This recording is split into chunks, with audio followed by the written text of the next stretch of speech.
Today is the first fabulous staff reading.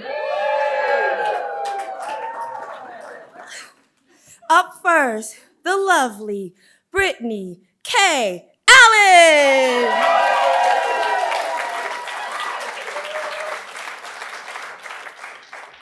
Thank you, Mina. I've scarcely felt so special. Morning, all.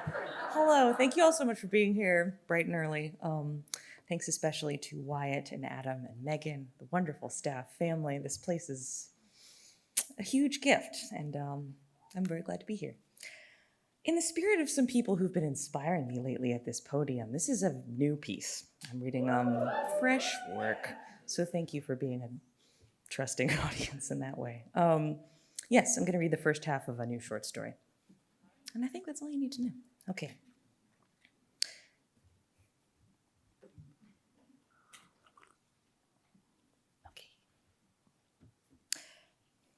The magic cavern in Petrin Park is just off the main path, chilling in the shadow of the funicular. From the outside, it, looks like the shoe the fairy tale woman built her house in. Wildflowers strangle the place. A little chalkboard sign announces the cavern to passersby with welcome written on it in English, Czech, French, German, and Japanese. The day I found it, a string bean teen with cystic acne and the pale blue eyes I was just beginning to associate with King Wenceslas, dead nights, eastern twilight, looked me square in the soul and barked from the lawn, "Come inside, young sir, or don't you care to tread where great wonders await?" I remember the sun was high, and I felt keenly aware that no one I knew in the world knew where I was, so of course I followed. 40 minutes later, I had my first job. See, I came to it all too late, too catastrophically late.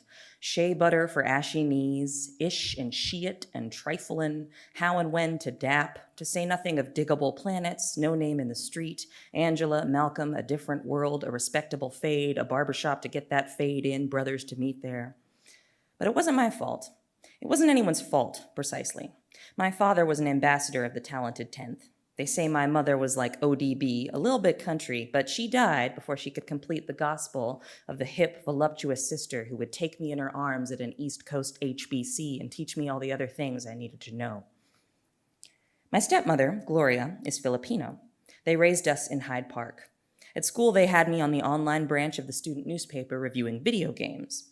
Girls put their fingers on my head, but then they did that to the skater boys too, whenever they could catch them. High school, I did all right. I loved two Claires, one a tiny blonde, the other a maypole half-Japanese girl whose friend said we'd have beautiful babies. The summer before I started at Northwestern, we broke up. Geary, my freshman year roommate, was from Singapore. He was Lyda Franklin on fire rich, though his favorite thing to do was go skulking around Chicago for the most authentic Asian street food. He was the one who introduced me to all the Wu-Tang songs they wouldn't play on the radio. One night we got high and he kissed me, long and sweet. This became a pattern. When it was time to think about next year's dorm assignments, Geary asked me if I'd visit him over break. I could use his miles, but I told him no, I could not because I'd be at the Global Exchange Studies Institute in Ghana doing a summer semester. He gave me a funny smile, then we went off to 2 different parties. By then, I'd taken exactly 3 months of voices in Black feminism and had new words like decolonization and intersectional bubbling under my fingertips. Somewhere in the clouds above, I suspected my mother was pleased. The next morning at the student center, I read in the brochure how Ghana was the first colonized country in the sub-Sahara to gain independence and was impressed. Pictures showed rapt students sitting in the back of what I learned was their daily Twi lesson and granola types hiking through Cocoon National Park. But what I liked best was the bright audacity in the Ghanaian clothes, the reds, the blues, the greens, so sure of themselves. "Yeek," said my advisor, leaping back from his computer. "Looks like we slept on it, Holmes. Ghana's a very popular program this year. I can get you on the wait list, but the problem there is timing. What's the rush, if I can ask?" Miguel was one of those young teachers who remained itchy on the authoritative side of the fence. I could have taken him in a fight. Just excited to get the hell out of Dodge, I guess. What else is there? Not much in your major, I'm afraid. He went back to clicking, and in the charged silence, I tried to disappear into his life through the photos on his desk. There was a golden retriever in one. In a photo booth triptych taped to the back of his computer, he was canoodling with a fly hoppa girl who looked like her name should be Vanessa. I thought about asking Miguel where he'd met his lady, where he'd found his dog, how he'd got this job even. How did one know where to go for such things? At last, my advisor made an affirmative sound and leaned back theatrically, making the cheap chair groan. Now, you could knock out 2 history classes in a poli-sci seminar with this one. Nice, but it ain't Africa, kid. It's Prague. Make it happen, Cap'n. He nodded slowly, eyebrows crunching together. This was becoming a pattern, too. The delicate face people made when they were trying to frame a question so as not to offend me, like they were scared I would snap. I would not. My father liked to say that a passable poker face was the secret to a long life. Just look at Aaron Burr, Sammy Davis, Barack. Okay, my dude, Miguel said, expelling a puff of air. Arrivederci, or whatever they say over there. Hope you like puppets. He seemed about to say something else, but I didn't stick around. The way winging east had this in common with a number 6 bus in Hyde Park. Beginning at the museum, skirting the south side, and landing in the loop, you'd see black folks get on, get off, and stay off, while the Polish people would do the same thing in reverse. At the airport, I thought I glimpsed the group en route to TWE class in Winneba. The girls, they were mostly girls, wore matching periwinkle shirts with cartoon globes on them and looked like they were having tremendous PG fun just sitting on the floor at O'Hare. Enervated, I might have called them, or would have up until a year ago when Geary had informed me that this word meant the opposite of what I thought it had meant my whole life. No, darling, it's the antonym to energized, he'd corrected, but very gently. Geary was very gentle, not like the dipshits in class who got off on knowing more than you faster. Audre Lorde had gone to Moscow. I'd read the beginning of her essay about it for Voices in Black Feminism. She'd had a dream on the plane about making love to a woman in the stacks of a Soviet grocery store. She'd also taken the wrong coat and found herself frigid on arrival.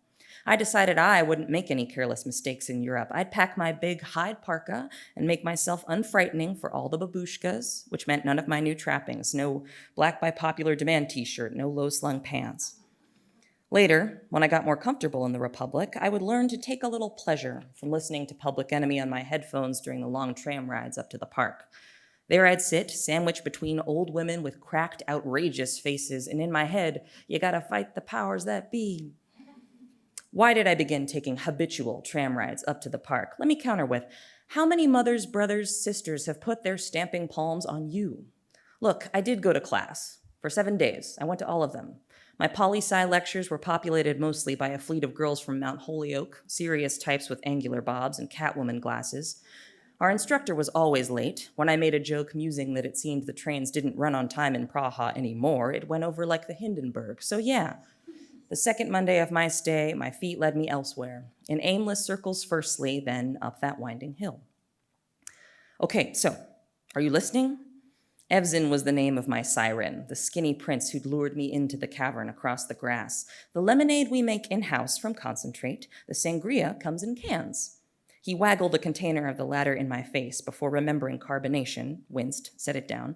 You want to make the drinks first before you open the doors. 9 a.m., 10 a.m. even, people, they want to drink. My job title was gallery assistant, because that's what the Magic Cavern claimed to be, a gallery. But unlike the sterile white boxes on campus that I'd come to associate with chic classmates and free champagne, the cavern was hip to its own absurdity. Stuffed behind the shoe woman cottage exterior were 3 jam-packed floors, each no bigger than my dorm suite. This stack was sewn together by a spiral staircase that was not up to any government's idea of a fire code, and the sloping floors were covered eave to eave with moth-bitten Persian rugs. Faux stalactites made of styrofoam convoluted this great-aunt's living room theme, their pillars painted gray and flecked with pearly glue. An electric chandelier on the attic level could, often did, hit the heads of the taller guests, and candelabras, think Halloween store candelabras, anchored the corners. It smelled like mildew and lacquer and nowhere familiar in there. I was smitten from the jump. Evzin pointed me to the price catalog, a greasy laminated thing with fraying edges. We take traveler's checks and Visa, he said. No American Express, so tell your friends. Peering over his shoulder, I was struck by the high figures.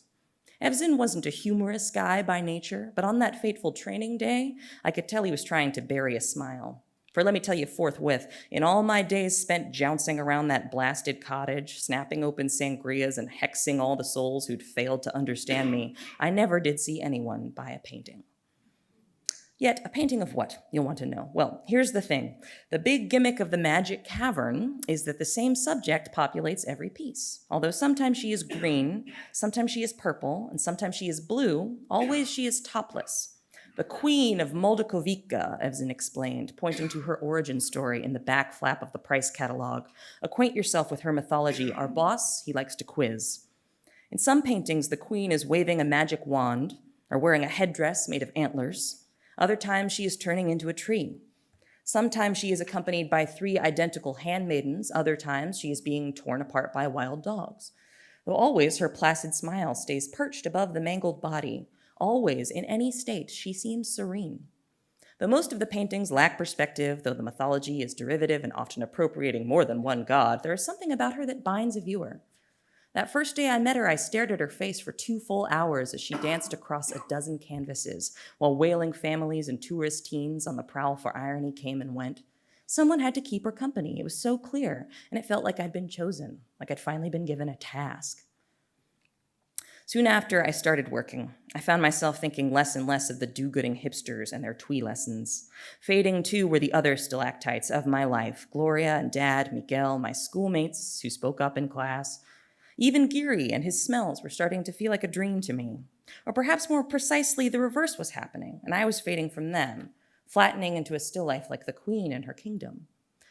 On rainy afternoons, I'd sit for hours with a can of sangria and my blue-faced ward, let myself dip into her dramas. I'd be her faithful squire, passing her the sword that won the battle for Lothlemlian. Other days, I was a handmaiden, helping shield her woodland toilet from the prying gaze of the evil sloths. My instructor left messages for me at the front desk in our student housing complex. I left the student housing complex, used my under-the-table earnings to pay for a week-to-week bed at a youth hostel in Zhukov. The hostel looked out on the old Jewish cemetery. There may as well have been 2 moons above it. Weeks passed like so. I did not count them. One Thursday, I was cleaning up when the second Claire, sacre bleu. I almost didn't recognize her until I saw that the new things about her served to reinforce, not obscure, an essential Claire-ness. In a word, gauges. I recognized her family first. The brother was taller, the baby sister's cheeks no longer fat and dear. Her father, who had really brought the house down in his turn as withering first-gen dad, seemed jolly on vacation. He was rocking a popped polo shirt, a Nikon rode high on his chest. I heard Claire's father saying to Claire's mother, of my queen, I don't know if it's the most beautiful thing I've ever seen or the worst. That's a weird place to stop, but that's where I'll leave it.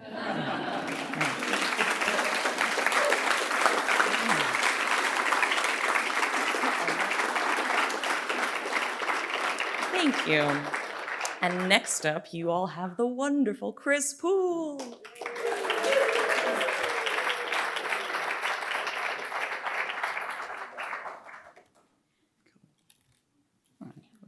Hey y'all, how's it going? I'd also like to thank Wyatt and Megan and Adam for bringing me on again. It's always nice to be here. I'd like to thank the staff for sustaining me and sustaining this place. And I'd like to thank all of y'all for coming. I saw a lot of y'all very late at the French House last night, so I know what that means earlier in the morning. I'm going to read the first half of a longer story, and special thanks to Adrian on this one for helping me crack it open. I'm still toying around some, but hopefully we'll have a little fun. It's called Baptists with Chainsaws. Roxy was dusting at the time, her hands stuffed in a ratty sock, and with a stray swipe, she knocked the tall lady from her perch atop the television cabinet. Her new apartment had no carpeting, just tiles that she assumed were easier to clean come flood season, so the statuette cracked to pieces as it landed. She stared at it a while, unbelieving. Chips of enamel slid into the webs of her toes as she knelt to caress a pale half cheek. She thought she might like to bawl. Instead, she flung the sock into the hollow where the television should be, and she arranged a police cordon with her wilting houseplants. It would do until she could deal with the body. She'd been up since 4 when another thunderstorm forced her to close the windows and rely on her clicking box fan for cool. Rather than force sleep in the spoiling air, she rose and swept from bedroom to living room, delicately pushing her dust pile around all obstructions. She would lift nothing. When she was done, she left the gray pile and the broom in the center of the room because, while she had a mystery cabinet, a spongy futon, a stained rug, and other fixtures courtesy of someone, she owned none of it herself. By the time the sun rose, the sidewalk was already rippling with geckos. She could not bear to crush another tiny skull under heel, so she brought out 2 pots to bang together. She tossed the cookware into the back of her car and checked every mirror twice before backing out. Collywobbles was billed as the everything anything store, one of the last mom and pop shops, though Bert and Nathan like to call it the Pop and Pop. It started out as a video rental store, but it had shifted to oddball acquisitions way back when the blockbusters first encroached. Bert and Nathan kept the porn room in back where they made some decent money, but they made their living on bric-a-brac, antiques, costumes, hats. It was a minor miracle to find this store, let alone find work here. She'd given up on the viability of independent enterprise after her ex-fiancé Jeff lured her to Tampa. Yet these things happened when you were an adult, so she assumed throughout her youth. Should she have been surprised to depart college and find herself immediately abandoned in a strange, wet town? She should not, was not, and at least have the Pop and Pop, that miracle. When Bert arrived, he led her into the cool empty of the shop and said, "I can't pay you for another half hour at least." "I broke the tall lady," she explained. "Oh my," Bert said, waiting stone-faced for her to elaborate. All she could do was spread her empty hands. He had to scoot past her and return with the cash box before she could articulate that this was the statuette that he and Nathan gave her after her first full day of work. "You mean that old Madonna?" She shrugged. "That's a shame," he said finally. "Where do I find another?" she asked. "Wherever Jesus is sold," he said, snickering to himself. "I want one just like the last one," she said. He sighed. "It sounds like you need super glue." She shook her head, and Bert stood still and perplexed until Nathan strolled in. "Hi, beauties," he said. "Roxy broke the tall lady," Bert said. "The who?" Bert raised an eyebrow at her. "See?" "There's nothing broken that can't be fixed," said Sonny Nathan on his way to review the previous night's sales. Once he'd disappeared, Bert flared his nostrils fiercely and said, "You're right, go find a new one." That afternoon, he wrote out a list of online and local vendors. She was eased enough to forget her loss for an hour, but then Nathan made her promise to bring in the pieces. She always knew that the tall lady was some kind of Madonna. What she loved about her, though, was her understated demeanor. She was a slim pillar of peace, white with pastel swaths of rose and powder blue. She was wholly her own skin and cloth, even as she was no more than porcelain and enamel. Roxy was not a Catholic, but she was raised Christian. She had grown up in a calm Methodist church. Her mother hosted the occasional coffee social before services. Roxy and the other children were even allowed to attend and play as little adults, though they were privately discouraged so that the real adults could be real adults, tired but lively with gossip. Her ex-fiancé Joff had been a Baptist on and off. He had a hard time melding with any church, but he sure loved to be born again and again and again. She'd been to one of his shouty services once, and she shrank so far into the pew that she slipped off. But she couldn't judge. She remembered when the Baptist came after the tree fell on her childhood home. This was when she was 7 years old, after the first of many storms of the century. A young hickory had crashed down on the living room overnight while she and her mother huddled under the bedroom doorframe. They'd misremembered their disaster preparedness plans, but still managed to make it out okay, whispering reassurances to one another until they dozed back into their pile of quilts. They emerged the following morning to find their church arrived with condolences and coffee. They tisked and offered the numbers and rates of landscapers. Then a bright red pickup truck arrived in the neighbor's yard. Roxy and her mother did not know their neighbor well, but they knew she attended Wednesday and both Sunday services at First Baptist further down the highway. Half a dozen strangers piled out of the cab. They surveyed the scattering of branches on the neighbor's lawn. Then the tree felled over the opposite yard. By the time the neighbor came out to greet them, they were already unloading equipment from the back of the truck and introducing themselves to Roxy and her mother. Even now, her mother still muttered over the phone, "Sometimes what you need most is Baptists with chainsaws." These days, she wanted to call her mother every other hour, just to hear a familiar voice. But she could never make a call without setting her off. "Do you need money? Are you okay? Do you have enough money?" She had to remind her mother that she did not have enough money. After that, they might be calm enough to talk about the manhunt, their little joke, as if either of them would seek out their runaway men. Roxy's father left the family before she was born. Though he never formally left her mother, he took up with another woman somewhere out west and sent money regularly. It was less than alimony would require, but it was money. At home, she had to chase a heron from the sidewalk. It was swallowing her geckos. She sighed over a split little corpse, and when she entered the condo, she did not turn the lights on the crime scene in her living room. She sat at the kitchen table with a bottle of wine that she would open for sure this day. The bottle was dusty. She hoped it had been dusty when she received it. She checked her phone to find one message, even after she'd kept it tucked away for hours. Her mother was learning to text. "We should chat on the internet, son, soon. You need to take the tape off the webcam this time," she texted back. "I can," her mother said, "especially when I ask you to, all through the call." "I'm learning," her mother said. Do, she thought. Learn and then do. She peeled the scarlet foil from the wine bottle, then she retreated to her bed and fell asleep, still clothed and atop the covers after an hour scrolling through Bert's list of botanicas. She woke in the early morning to the sharp poke of the folded foil in her pocket. She rose, gathered the pieces of the tall lady, placed her in a shoebox insulated with toilet paper, and took her to Nathan for restoration. Nathan and Bert both stuck to the back room that day while she tended the register. She haggled with two old ladies and bested one of them. She chased a kid out of the porn room. She helped shuffle a pair of ottomans out into another older lady's car. Then Nathan emerged. "Did you know your lady is made out of bone?" "Bone? I found that out," Bert said, peeking out of the office. "He used to sell animal bone jewelry on the internet," Nathan explained. "I don't know what that critter's made from, but it's sturdy bone." "Not so sturdy," Roxy said. Nathan shrugged. "Could be shoddy design or poor dye. It can soften the material early on. Look, I got most of the lines hidden, but you didn't recover enough of the smaller chips to hide more. Those colors are so light, but not light enough. I could recoat the whole thing for you." She thanked him, but she was determined to take her lady as is.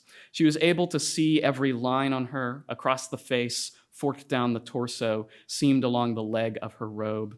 "She's beautiful," she told Nathan, and she let the tall lady stand beside the register so she could watch the transactions with her soft smile. Around the time the Baptists cleared their yard, her mother had her own conversion. For 2 straight weeks, she Sundayed with the chainsaw crew. Roxy was a snot at that age. She would not abandon her younger churchmates, so her mother went alone and later regaled her with snatches from this fuller worship. She grew obsessed with the end times. Of course, they dabbled in revelation at their own church. One of her hunky-cool youth counselors told Roxy that it was all an elaborate historical metaphor. And though the world of metaphors cramped her brain at that age, she understood at least that it was something to soften a horror story. Her mother knew her symbols better, and still she'd grown terribly literal. "All these material things," she hissed as she scoured their home. "You can't take your beanbaggies and your groovy girls with you when you greet the Lord. When you leave them all behind, you'll be so much happier." "I'd rather die," Roxy had insisted. Her mother threw up her hands and yelled, "You'll already be dead." And then, weakly, she added, "as well as reborn." "No, I won't," Roxy said, and her mother broke down in tears. She only recently learned that the conversion happened soon after her absent father threatened to flee to South America. Her mother wanted the divorce finally, and he would have none of it. "I'll disappear." Her mother echoed his threat to Roxy over the phone the day before the tall lady broke. "All your money will dry up like that." Her mother did not snap her fingers. She just repeated, "I will disappear." The born-again fever broke as soon as it came, and they never spoke about it again, even though her mother threw out a whole trash bag of Roxy's second-tier stuffed animals. But Roxy found herself reconstructing her mother's memories as she herself piddled about in her damp apartment. Her mother's texts were getting pretty dark. She kept apologizing that Roxy would soon have to, quote, take out the trash. "Don't spend any money on the funeral when I die," her mother texted. "See if you can arrange some men to bury me in the desert." "Why the desert?" Roxy asked. "It fits me." Then, after a 10-minute lull, "Oh, this body, all these things, oh, we take up space." Her mother had told her the South America story because she'd received word of her husband's passing. She shielded Roxy from any details, same as she shielded her from the rest of the man's life, like whether or not he ever did go to South America.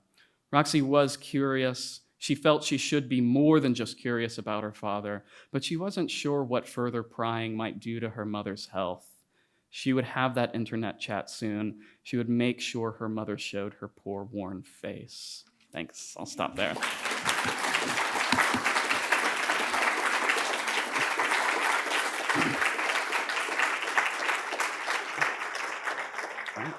And now the unstoppable Dan Gross.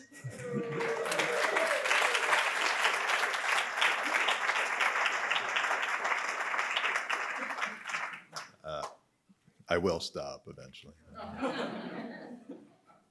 Fairly shortly, actually. Thank you, Chris. Thank you, Brittany. It's an honor to read with you.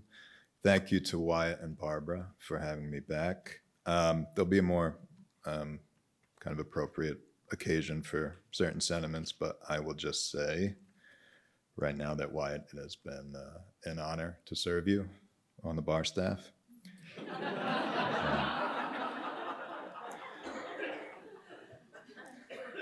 Even if you always take your drink immediately to another bartender and have them fix it for you. Thank you to the faculty for being here. Thank you to all of you for being here. Thank you especially to the staff. You've become like my second family, you know, in a different state that I see once a year. Yeah, if only my real second family could wear name tags. Like I asked them to.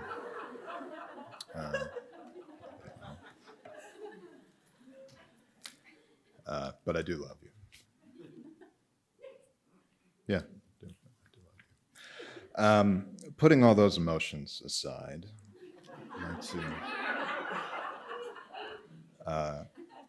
I'll read some poetry. So I was trying to think of what would be an appropriate. I'm all about propriety today, it seems. This is the second time I've said that. What would be the best poem, relatively speaking, to open with? I was thinking about, you know,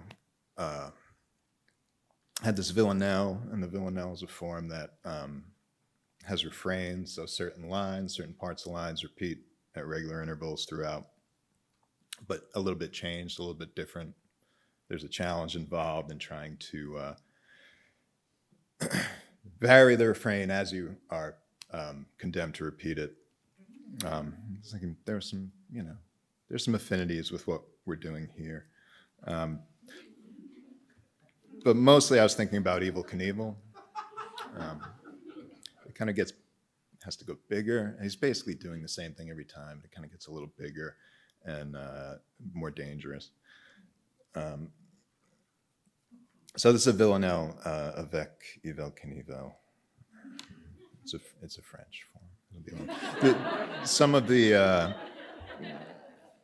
there's a couple of quotations from Evel Knievel himself, and a couple from John Milton.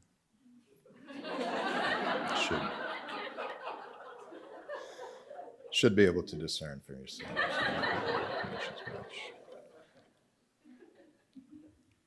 Through personal upheaval at almost unreckonable expense, I'm not a daredevil. And also arrested once, a pick and shovel raised little hell but reared back in a whoa full tilt wheelie, the spare earth mover stole top heavily away to hit the town. I'm an explorer. Snort fumes, spit gravel, cross a power line, lights out. All rise. As awful can awful, the bondage of rhyming, appraised his cellmate, the jailer pondered evil. The man himself, meanwhile, would set the record, his first civil disobedience straight, sprung on that wide world's now archival airings. He wipes his eye and takes a knee. Unshaken foil of the well-oiled grandstanders, wrecked street rotters, great American novelty acts that made the flyover circuit. In all-night drive-ins, high-voltage sign flashed into view.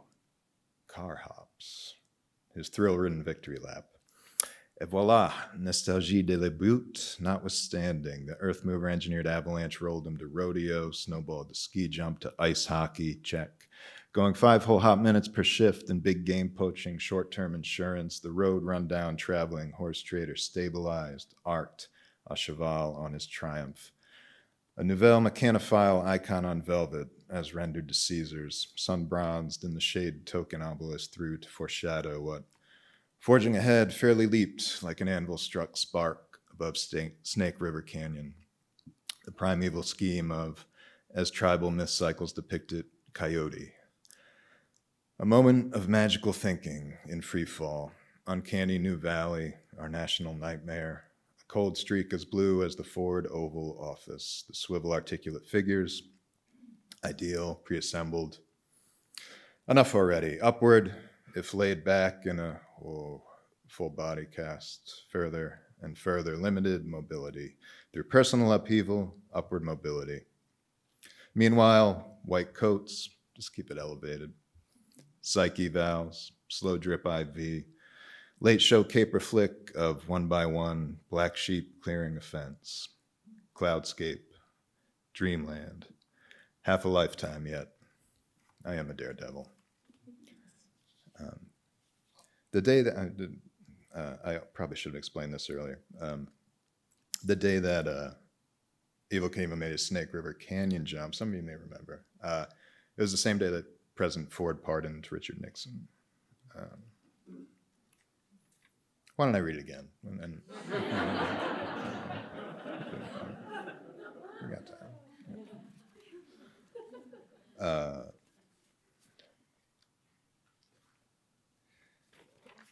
I'll read this poem. Greg Williamson was a staff member for many years here. He was the person who brought me on staff.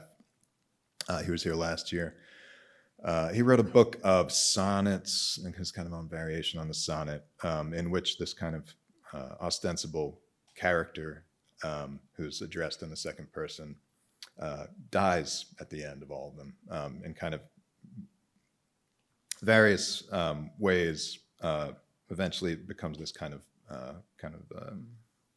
cosmology of how to die, and I actually. Have it on good authority that he was thinking of Evel Knievel when he wrote it. The one I did, so it starts with some word, fairly, usually pretty abstract, like space or time. Some of them get more specific. And he kind of used up so much that I was left with kind of a symbol to work with if I wanted to write one. So this is kind of the symbol that they used to use and still maybe use in printing for expletives. And so like at, number sign, dollar sign, asterisk, exclamation point, exclamation point, exclamation point. And the poem ends with that, if you can imagine your own in your head. It'll be 4 beats and rhyme with something earlier in the poem. Preferably. Do what you want. Listen, watch your language. Set to air in Sunday comics, characters, a loss for words, just couldn't stand for it. A gloss on some dark secret, all Greek, which they swear to keep. Addressing numerologies, the stars, and, so to speak, where did you hear? Requires, like mom's soaps, dad's eye-opener. No offense, adult taste, and apologies, until bleep, your most heartfelt line falls flat and faint, appalled with a blue streak, delicately discussed, told off, old-timers mouth their folk curse, bless 'em. You're speechless, suitable for that mixed company of salty, earthly, lately, exo, created, sorry.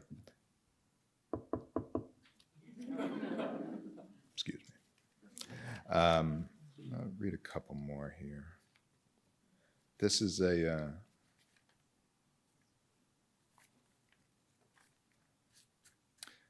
sestina of sorts, the kind of bad, incompetent sort, but it involves characters who are maybe familiar, to kind of compensate for the what's the word? Divergence from the form. It's called More Fun. See Dick spot Jane. See Jane run. Run, Jane. Too late. I know. Years. And baby Sally and Spot, grown up, gone, with father and mother. Imagine, like yesterday. Jane was a mother herself now, of course, and Dick, a father. Anyway, care to join me? Not to put you on the spot. Of course. No, don't be silly. I'm running so late. Of course. Some other time. Of course. A respite, Dick sees Jane think. And if it went no farther, if they were seeing each other for the last time, un déjeuner du soleil, thinks Dick, then c'est jejune. She would be a grandmother soon enough. Metal hip, medic alert bracelet, cats, Puff, his pet names for her. Their old hip little spot on the corner, Poof. A little further ahead in their episodic, long-running rehearsal lay lie. What? And what did it matter? Morphine with Dick and Jane? Imagine. See Dick pat his pot belly, mutter inaudibly to himself, they're there. It's only an unusually lucid dream, thinks Dick. Their seemingly endless potentials met here, see, and then poof, at her first word, of course. C'est la vie. See you, Jane. Good to see you, Dick. And I'll read one more poem.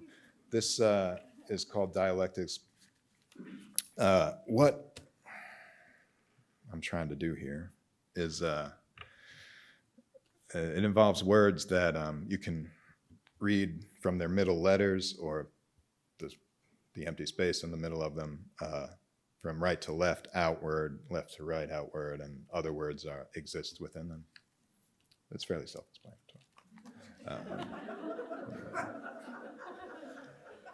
Thank you for being here. Thank you for your patience and indulgence, and thank you for being you. Dialectics. Alpha, beginning in mid-tract, back to art and forth to act, unto Omega, infinite in God, transgression, spoken through a go, coterminous with undo. Nothing in time, equivocally back to it, forth to me, but illusion, mutual impasse of no I and none other, after all, than us. Thank you very much.